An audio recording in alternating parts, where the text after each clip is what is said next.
इस वक्त की बड़ी खबर हम आपको बता दें कि झरिया थाना क्षेत्र के ईस्ट भगत डी कॉलोनी में एक सार्वजनिक नल से पानी भरने को लेकर विधायक समर्थकों और स्थानीय लोगों के बीच जमकर मारपीट के बाद यह मामला राजनीतिक रंग पकड़ने लगा है।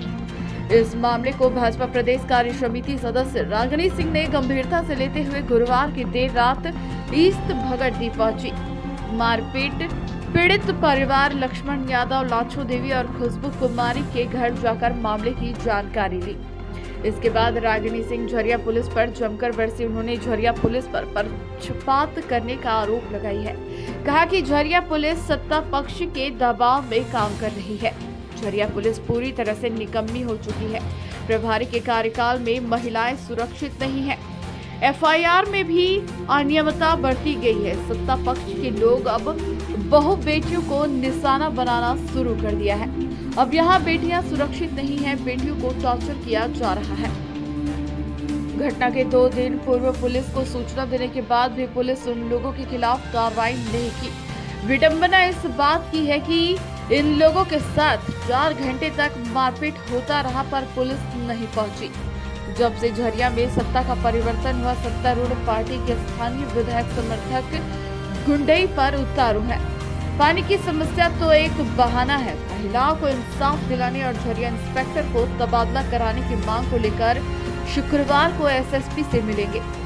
साथ ही दोषियों के खिलाफ कार्रवाई और गिरफ्तारी नहीं होने तक एसएसपी कार्यालय के समक्ष धरना पर बैठ जाएंगे।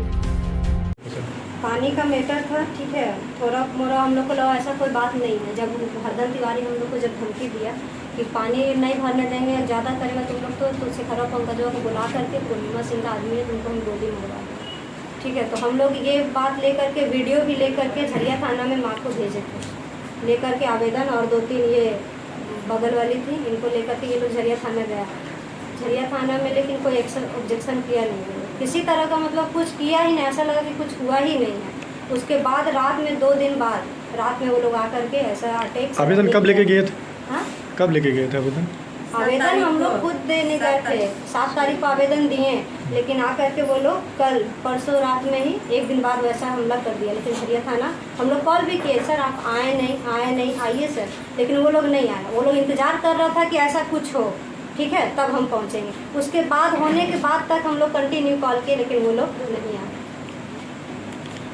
अभी क्या हुआ थाना तरफ से? आज गए हम लोग, कल तो केस भी नहीं ले रहा था, जब वीडियो करने लगे तो वो लोग केस लिया, और केस होने के बाद भी आज गए रिसीविंग लाने के लिए, पूछे भी तो बोलता है कि ठीक है टाइम मिलेगा तो आएंगे, लेकिन अभी तक आया नहीं। एक बार भी देखने भी नहीं आया, पूछने भी नहीं आया कैसा क्या है नहीं है, कैसा माहौल है। कल शाम में भी कंटिन्यू कॉल किए हैं। हम लोग का केस ये भुवनेश्वर उरांव करके ये किया है, ठीक है, जो आयु है हम लोग का वो है। आज हम उनसे पूछे कि आप आइएगा, कल भी हमको बोले कि ठीक है जैसा होगा हमको कॉल करना, लेकिन झरिया थाना वाला को कॉल किए लेकिन आया नहीं बोले। कल रात में भी हम लोग दूसरे के यहाँ सोए हैं, और आज एक बार पूछने भी नहीं आया कि हाँ आप लोग का कैसा स्थिति है, क्या है नहीं है, आज रात में कैसे आप लोग रहिएगा नहीं। उन लोग को सारा चीज़ पता है कि हम लोग दहशत में हैं, उसके बाद भी वो लोग नहीं आया।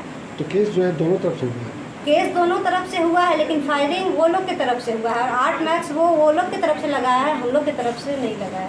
हम लोग का केस को वो हल्का करने का कोशिश कर रहे हैं झरिया थाना। इसमें क्या लगता है लापरवाही किसका है?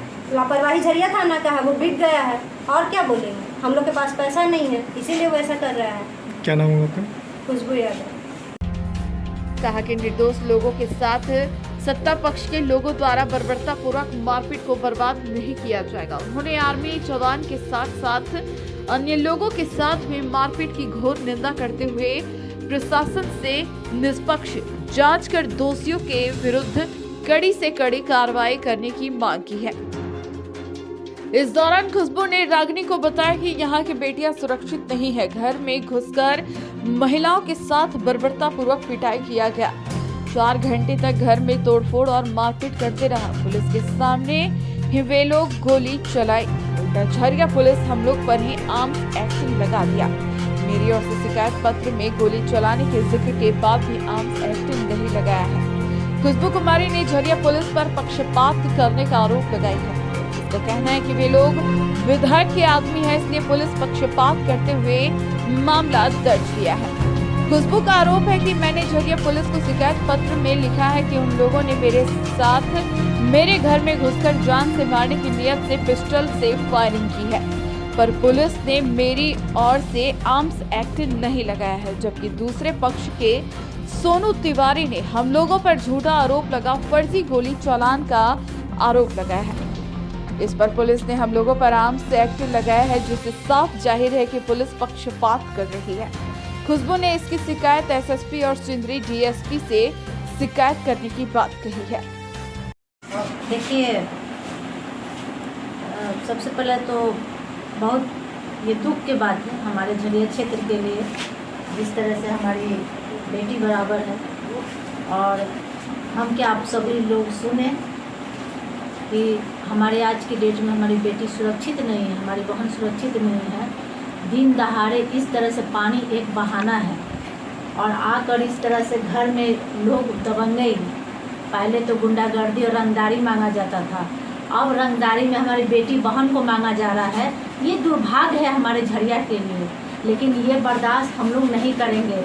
कल ही हम एसएसपी से बात करेंगे और हम लोग एसपी घेराव करेंगे, हम एसपी आवास पे बैठेंगे, हम लोग सभी इस मोहल्ला के सारे लोग, और तब तक बैठेंगे जब तक उस सारे अपराधी को उठाया नहीं जाएगा। क्योंकि ये एक घर के नहीं है, सारी महिलाएं बोल रही हैं कि यहाँ के टारगेट बैठाया गया है, एक एक लड़की को वो लोग निशाने पर रखे हैं। हर रोज़ रात में इन लोगों को टॉर्चर किया जा रहा है। यहाँ के झरिया प्रशासन सबसे ज़्यादा निकम्मा है, जो इन लोगों ने लगातार आवाज़ उठाया, लगातार इन्होंने बताया कि हम लोग सुरक्षित नहीं हैं, उसके बावजूद भी झरिया प्रशासन हाथ पे हाथ रख के मुंह देखते रहा। सिर्फ पैसा के बिकाऊ और सत्ता के दबाव में सिर्फ काम करता है। ऐसे प्रशासन को सबसे पहले हम मांग करते हैं कि यहाँ से हटाया जाए। मैं झरिया के सबसे पहले यहाँ के प्रशासन के मांग करेंगे एसएसपी साहब से बदलने की और यहाँ से हटाने की।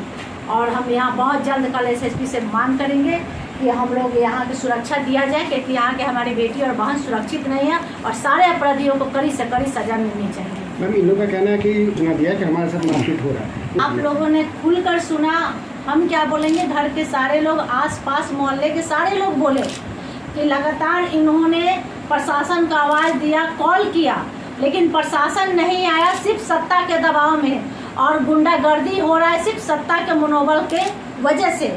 आप लोगों ने बताया, इन्होंने सारा लोग एक मुंह से सभी लोग एक ही आवाज़ से बोला कि उन लोगों ने क्या बोला कि हमारे ऊपर किसका हाथ है, खुलेआम अपराधी बोलते रहा। और इस तरह से किसी का मनोबल बढ़ना अच्छी बात नहीं है। आज तक पैसा का मांग होते रहा और झरिया में एक से एक अपराध बढ़ते रहा, रंगदारी मांगते गया। अब हमारे बेटी बहन को मांगते लोग ऐसे कर रहा है, टॉर्चर कर रहा है, ऐसे अब रंगदारी में बेटी को भी मांगा जा रहा है। ये दुर्भाग्य है और ये हम लोग बर्दाश्त नहीं करेंगे।